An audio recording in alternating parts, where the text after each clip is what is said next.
Welcome students. Shubho sir job preparation চ্যানেলের primary টেটের premium কোর্সের পরিবেশের তৃতীয় ক্লাসে আমি শুভ স্যার আপনাদের সবাইকে জানাই সুস্বাগতম।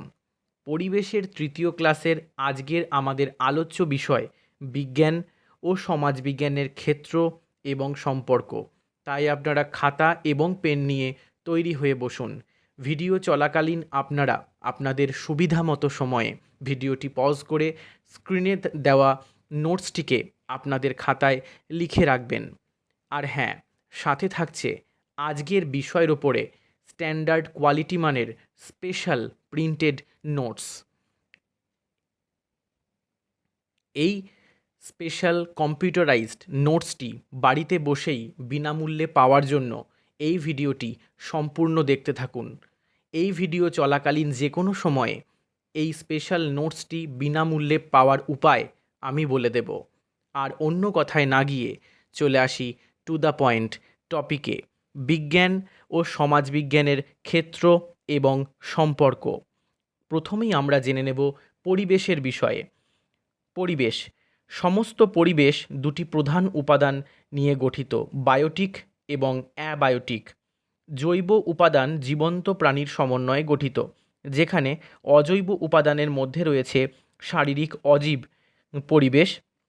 কিন্তু এই উভয় উপাদান একটি নির্দিষ্ট পরিকাঠামোগত সংগঠন প্রদর্শন করতে খুব ঘনিষ্ঠভাবে যোগাযোগ করে বা সংযোগ স্থাপন করে।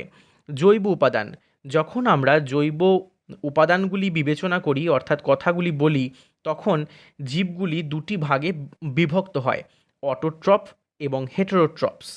অটোট্রফ হলো তারা যারা নিজেদের খাদ্য নিজেরাই তৈরি করতে পারে, যেমন ক্লোরোফিল যুক্ত বিভিন্ন ধরনের ব্যাকটেরিয়া, কেমোসিনথেটিক এবং সালোক সংশ্লেষ করতে পারা সবুজ উদ্ভিদ। যেহেতু এই জীবগুলি অন্যান্য সমস্ত জীবের জন্য খাদ্য উৎপাদন করে, তাই তারা উৎপাদক নামেও পরিচিত। আর হেটেরোট্রফগুলি তাদের খাদ্যের জন্য এই অটোট্রফগুলির ওপর প্রত্যক্ষ বা পরোক্ষভাবে নির্ভর করে। এখন আমরা দেখে নেব অজৈব উপাদান। ইকোসিস্টেমের অ্যাবায়োটিক উপাদান বলতে ভৌত পরিবেশ এবং এর বেশ কয়েকটি ইন্টারঅ্যাক্টিং ভেরিয়েবলসদের বোঝায়, যেগুলোকে আমরা চারটে ভাগে ভাগ করতে পারি। যেমন লিথোস্ফিয়ার, যার অর্থ পৃথিবীতে কঠিন খনিজ পদার্থ এবং পাশাপাশি ভূমির গঠন।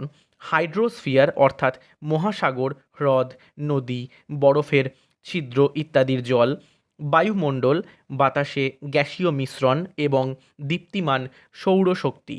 এখন আমরা জেনে নেব পরিবেশ এবং সমাজ কিভাবে একে অপরের সঙ্গে সম্পর্কযুক্ত। সমাজ এখন পরিবেশগত সমস্যার প্রতি জাগ্রত এবং তারা পরিবেশের গুণমান সম্পর্কে উদ্বিগ্ন, যা প্রায় সর্বোচ্চ পর্যায়ে পৌঁছেছে। পরিবেশগত উন্নতির ব্যবস্থাগুলি ব্যয়বহুল এবং দীর্ঘমেয়াদী, সময় সাপেক্ষ। অর্থ এবং সম্পদের বিনিয়োগের জন্য জনসাধারণের স্বার্থ এবং পরিবেশগত উন্নয়ন কর্মসূচিকে বাস্তবায়ন করা যেতে পারে। এখন আমরা জেনে নেব পরিবেশ এবং সম্পদ কিভাবে সম্পর্কযুক্ত। বর্তমান সমাজকে দেশের সম্পদের আলোকে ভবিষ্যৎ প্রজন্মকে শিক্ষিত করে তুলতে হবে, যা পর্যাপ্তভাবে তাকে ইউজ করতে হবে।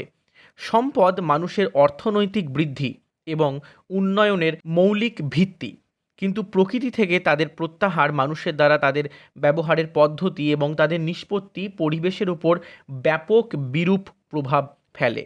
এইভাবে সম্পদের ব্যবহার এবং পরিবেশের মধ্যে যোগসূত্র অধ্যয়ন করা অপরিহার্য। অতএব প্রাকৃতিক বা সাংস্কৃতিক, নবায়নযোগ্য বা অনবায়নযোগ্য সকল প্রকার সম্পদের অর্থ, শ্রেণীবিভাগ, মূল্যায়ন এবং ব্যবহার, অপব্যবহার, সংরক্ষণ ও ব্যবস্থাপনা পরিবেশের অত্যন্ত গুরুত্বপূর্ণ দিক। এখন আমরা জেনে নেব পরিবেশের সঙ্গে ভূগোলের কী সম্পর্ক। ভূগোলের ক্ষেত্র এবং অধ্যয়ন হল পৃথিবী এবং মানব সম্পদ। পৃথিবীর ভৌত, জৈবিক, সামাজিক, সাংস্কৃতিক এবং অর্থনৈতিক উপাদানগুলি পরিবেশের অন্তর্ভুক্ত। এখন আমরা দেখে নেব পরিবেশের সঙ্গে স্বাস্থ্য কীভাবে সম্পর্কযুক্ত। একজন ব্যক্তির স্বাস্থ্য হলো ব্যক্তির ওপর বিপুল সংখ্যক প্রভাবের মিথস্ক্রিয়ার ফলাফল। এগুলিকে জেনেটিক প্রভাব, আচরণগত প্রভাব এবং পরিবেশগত প্রভাব হিসাবে বিবেচনা করা যেতে পারে। যেমন জেনেটিক প্রভাব, জিন একটি জীবের শারীরিক ও শারীরবৃত্তীয় বৈশিষ্ট্য নির্ধারণ করে। আচরণগত প্রভাব, মদ্যপান, ধূমপান, মাদকের ব্যবহার, তামাক চিবানো বা অনিয়মিত খাদ্যাভ্যাস বিভিন্ন ধরনের স্বাস্থ্য সমস্যার সৃষ্টি করে। পরিবেশগত প্রভাব, পরিবেশের বিভিন্ন উপাদান আমাদের স্বাস্থ্যের ওপর তাদের প্রভাব ফেলে। এগুলিকে শারীরিক, রাসায়নিক, জৈবিক, সমাজতাত্ত্বিক এবং মনস্তাত্ত্বিক কারণগুলির অধীনে শ্রেণীবদ্ধ করা যেতে পারে। এখন আমরা কিছু প্রশ্ন এবং তাদের উত্তর সম্পর্কে জেনে নেব। সামাজিক বিজ্ঞান কি? সামাজিক বিজ্ঞান এমন শাখাগুলি নিয়ে গঠিত যা মানব সমাজের বিভিন্ন দিক অধ্যয়ন করার লক্ষ্য রাখে, যার মধ্যে রয়েছে এর কার্যকারিতা এবং বিকাশ, মিথস্ক্রিয়া এবং ব্যক্তিদের মধ্যে আন্তঃব্যক্তিত্ব সম্পর্ক ইত্যাদি। বিজ্ঞান এবং সামাজিক অধ্যয়নের মধ্যে সম্পর্ক কী? বিজ্ঞান বিশুদ্ধ, প্রাকৃতিক বা ভৌত বিজ্ঞান নামেও পরিচিত এবং সামাজিক বিজ্ঞান হলো দুটি ধরনের বিজ্ঞান যা একই বৈজ্ঞানিক মডেল এবং তাদের নিজ নিজ সাধারণ আইনের উপাদানগুলির সাথে কাজ করে।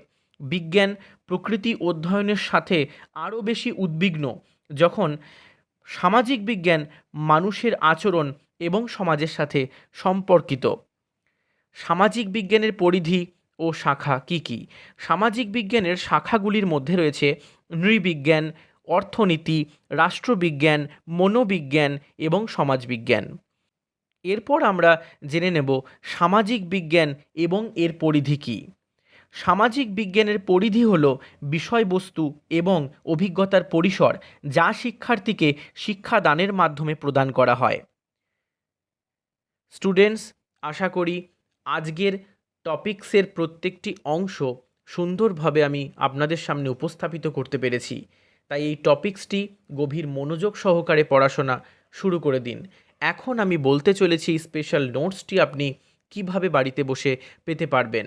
এই ভিডিও ডেসক্রিপশন বক্সে দেওয়া ফোন নাম্বারে হোয়াটসঅ্যাপ করে প্রাইমারি টেটের জন্য স্পেশালি তৈরি টেলিগ্রামের গ্রুপের মধ্যে আপনাকে জয়েন হতে হবে এবং এই টেলিগ্রাম গ্রুপের মধ্যে সারা সপ্তাহের ক্লাসের সমস্ত স্টাডি মেটেরিয়ালস আমি একসাথে রবিবার দিন মক টেস্ট নেওয়ার পর সাধারণত দিয়ে থাকি। কঠিন পরিশ্রমের দ্বারা পড়াশোনার পাশাপাশি নিজের শরীর এবং স্বাস্থ্যের প্রতিও নজর দেবেন। চাকরির প্রস্তুতির প্রথম দিন থেকে আপনার চাকরিতে জয়েন করা অবধি আমি শুভ স্যার আপনাদের সাথে ছিলাম, আছি, ভবিষ্যতেও থাকব। সবাই খুব ভালো থাকবেন, সুস্থ থাকবেন। দেখা হচ্ছে নেক্সট ক্লাসে। Thank you.